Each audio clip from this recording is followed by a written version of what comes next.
শ্ৰমিকসকল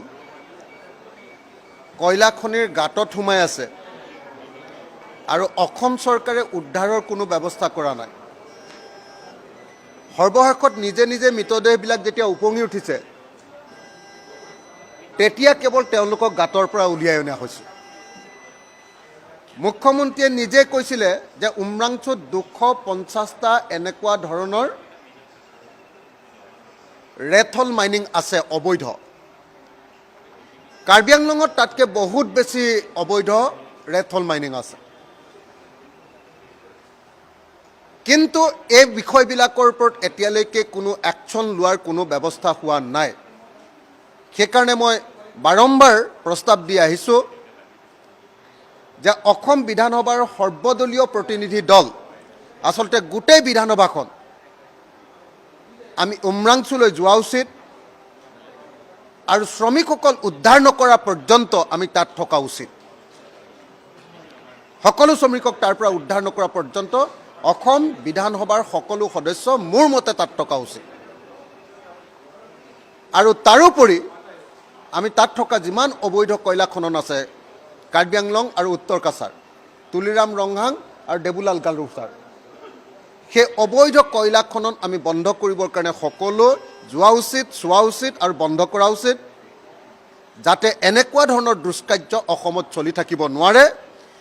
কালি সেই প্ৰশ্ন উত্থাপন কৰাৰ কাৰণেই কালি বিজেপিৰ কোনো ধৰণৰ এডজৰ্ণমেণ্ট মোচন নাছিলে, কিন্তু আমাৰ প্ৰস্তাৱবিলাক উত্থাপন কৰাৰ লগে লগে তেওঁলোকে সন্মুখলৈ আহি হুলস্থুল কৰি তেওঁলোকে কাকো কথা ক'বলৈ দিয়া নাই।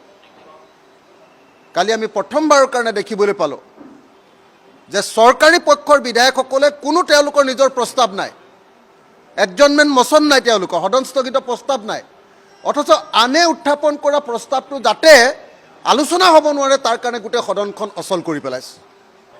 অধ্যক্ষ ডাঙৰীয়াইও আমি দেখিছোঁ যে আমি যদি সেইডোখৰলৈ যাওঁ তেতিয়াহ'লে গোটেই মহাভাৰত অশুদ্ধ হৈ যায়।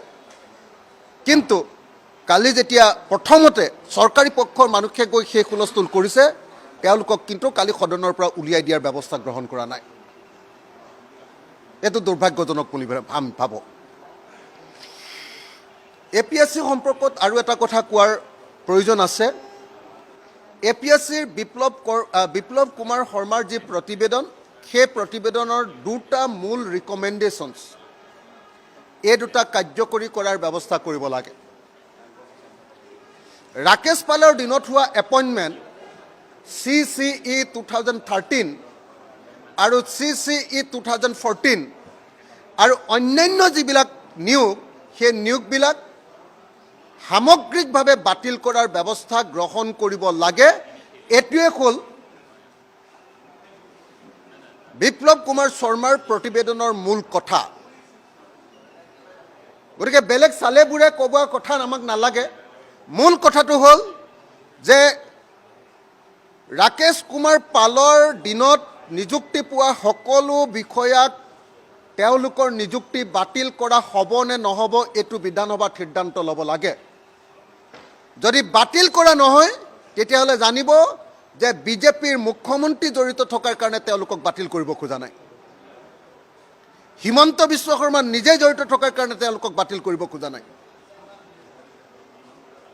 আৰু দ্বিতীয় বস্তুটো হ'ল যে তেওঁলোকৰ যিবিলাকে এই গোটেই কাণ্ডটো কৰিলে, যিবিলাক পলিটিচিয়ান জড়িত, মই আগেও কৈছোঁ কালিও কৈছোঁ যে এই কেলেংকাৰীত হিমন্ত বিশ্ব শৰ্মা জড়িত, এই কেলেংকাৰীত তৰুণ গগৈ ডাঙৰীয়া জড়িত, এই কেলেংকাৰীত গৌতম ৰয় ডাঙৰীয়া জড়িত, এই কেলেংকাৰীত আৰু কেবিনেট মন্ত্ৰী জড়িত সেই সময়ৰ কংগ্ৰেছৰ। এইসকলৰ ৰেছপঞ্চিবিলিটি ফিক্স কৰিবৰ কাৰণে যে কোনে কোনে তালিকা দিছিলে, সদৌ অসম ছাত্ৰ সন্থাৰ মুখ্য উপদেষ্টাজনে তালিকা দিছিলে নে নাই, অমুজ্জ্বল কুমাৰ ভট্টাচাৰ্য, কাৰ কাৰ চুপাৰিচৰ ভিত্তিত চাকৰি দিয়া হৈছিলে, এই আটাইবিলাক ফিক্স কৰি কাৰ পৃষ্ঠপোষকতাত এইবিলাক কাম চলিছিলে, সেই 14জন যি অপৰাধীৰ নাম দিছে তাতে 14জন অপৰাধীৰ উপৰিও এই ৰাজনৈতিকভাৱে যিসকলে এনেকৈ পৃষ্ঠপোষকতা কৰিছিলে, গুৰুজ্যোতি দাসৰ নিচিনা মানুহবিলাককে ধৰি হিমন্ত বিশ্ব শৰ্মা, তৰুণ গগৈ, গৌতম ৰয়, অজন্তা নেওগৰ নামো ওলাইছে। মই অজন্তা নেওগৰ বিষয়টো নাজানো বাৰু, মিছা কৈ লাভ নাই।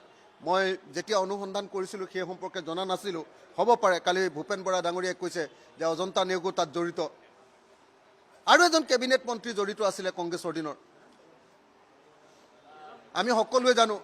গতিকে মই সকলোকে আহ্বান জনাওঁ যে CBI তদন্ত কৰি সেই গোটেই পলিটিচিয়ানবিলাক যিবিলাকে এই কামটো কৰিছিলে সকলোকে গ্ৰেপ্তাৰ কৰাৰ ব্যৱস্থা গ্ৰহণ কৰিব লাগে।